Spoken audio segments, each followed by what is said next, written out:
the heartbreaking love story of Micah Bell. We all knew him as a ruthless outlaw, a backstabber, and a man without a shred of loyalty, but even he got his heart broken like many of us. We all know the tragic love story of Arthur and Mary Linton, but Micah's story is just sad. So stick around.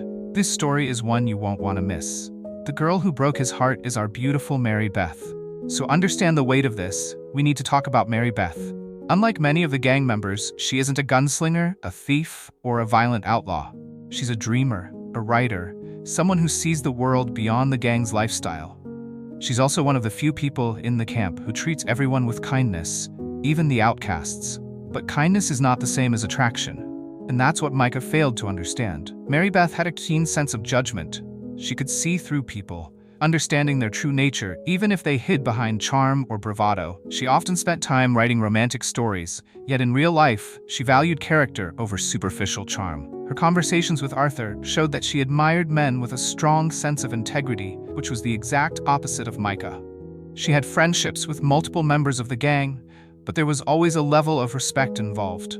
Unlike other women in the camp who may have tolerated Micah's presence, Mary Beth never entertained the idea of being close to him. This wasn't just about his looks, this was about who he was at his core. But let's rewind a bit. Micah wasn't born a villain out of nowhere. He grew up in a world where the only language was violence. His old man, Micah Bell Jr., was a hard, unforgiving outlaw. Kindness wasn't something you learned at home. It was something you could barely afford in that life. Micah quickly learned that power meant survival, and that love was a luxury he couldn't have. Even as a kid, there were whispers that there might have been a softer side buried deep down. But those moments were rare. Instead, Micah embraced brutality, thinking that any sign of weakness would only get him hurt. At some point, Micah developed feelings for Mary Beth. Maybe it was her charm, her warmth, or simply the fact that she represented everything he wasn't. Maybe he thought, deep down, that if someone like her saw something in him, then maybe he wasn't as bad as everyone thought. But when he made a move on her, she turned him down. And her reason? It wasn't just that he was physically unattractive, though that certainly played a role, but that he was the kind of man she could never fall for. Mary Beth wasn't naive. She might have been kind, but she wasn't blind to the kind of man Micah was. She preferred the company of outlaws with honor, Arthur, for example, who treated her with respect. Micah, on the other hand, was everything she despised.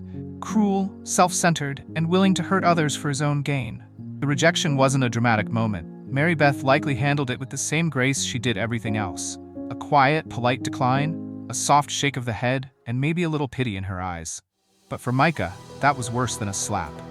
Pity was the last thing he wanted from anyone, especially someone he liked. Now, Micah Bell is not the type of man to wear his emotions on his sleeve. But rejection, especially from someone he actually liked, wasn't something he could just brush off. However, instead of sulking, instead of showing any signs of heartbreak, Micah did what he always did. He hid behind cruelty. There's a theory that a man like Micah doesn't just become this heartless overnight. He wasn't born a monster, he became one. Maybe Mary Beth's rejection was another push down that road.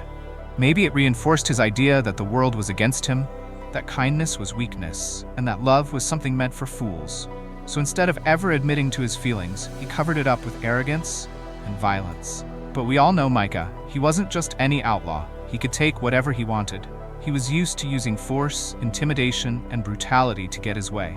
And yet, when it came to Mary Beth, he hesitated. For the first time, Micah Bell, the man who took what he wanted without remorse, found himself powerless. That hesitation, that vulnerability, was something he could never forgive himself for. It exposed a weakness, a part of himself he didn't want to acknowledge. In camp, Micah was never the type to handle personal failures well. If he lost a fight, he'd turn it into an excuse for revenge.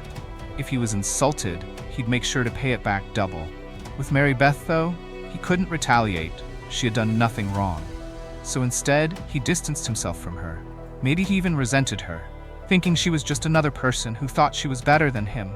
And from that moment on, Micah buried any trace of that affection beneath layers of aggression. He grew colder, meaner, and more ruthless as time went on.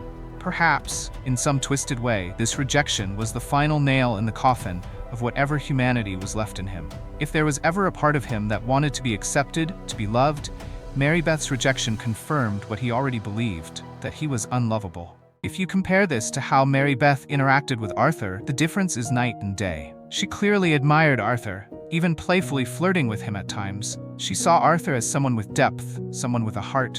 And while Arthur never pursued anything serious with her, their dynamic was built on mutual respect. Arthur himself was no saint. He was an outlaw, a killer, and a thief. But he had something Micah never did, a conscience. Even when he tried to suppress it, his honor and sense of loyalty made him a man people could trust. Mary Beth saw that in him, and that's why she gravitated toward him in a way she never did with Micah. Micah, he never stood a chance. Not because he was ugly, but because he was ugly on the inside. And deep down, he probably knew it. And that's why it hurt. And Micah didn't just take Mary Beth's rejection as a personal slight, he used it as fuel. From that point forward, his cruelty escalated. He became more ruthless, more willing to betray, and less interested in any form of human connection. Maybe he convinced himself that love was never meant for men like him. That it was a weakness that had no place in his world. It was after this that Micah became the man we know, the backstabber who sold out the gang, the outlaw who would do anything to survive, even if it meant throwing away any last trace of his humanity. Micah Bell is a villain, no doubt about it. But even villains have moments of vulnerability, even if they refuse to acknowledge them. His one-sided love for Mary Beth is one of those rare glimpses into what Micah could have been had he been a different man, had he chosen a different path. But in the end, rejection only fueled his worst instincts. Instead of trying to change, he embraced his darker nature even more. One could argue that Micah wasn't always completely heartless. He had his moments of strange camaraderie within the gang, and maybe, just maybe, if things had been different, he could have sought redemption. But in Micah's world, power meant more than love, and his response to rejection was proof of that. Instead of becoming better, he became worse. Instead of introspection, he chose destruction. And now, as I share this story with you, I can't help but wonder, what if that moment had turned out differently? What if Mary Beth had, even for a moment, given him a chance? Could that one gentle yes have rewritten his destiny? It's a painful thought, a reminder that even the most ruthless souls might carry a hidden desire for something better. But in Micah's harsh world, vulnerability was a weakness he could never afford. Instead, that singular moment of heartbreak propelled him further into the abyss, sealing his fate as the villain we remember. So the next time you think of Micah Bell as just a backstabbing traitor, remember this. Somewhere deep inside that black heart, there was a moment of pain, of longing, of what-ifs. But in true Micah fashion, he took that pain and turned it into something else. Rage, resentment, and ultimately, betrayal.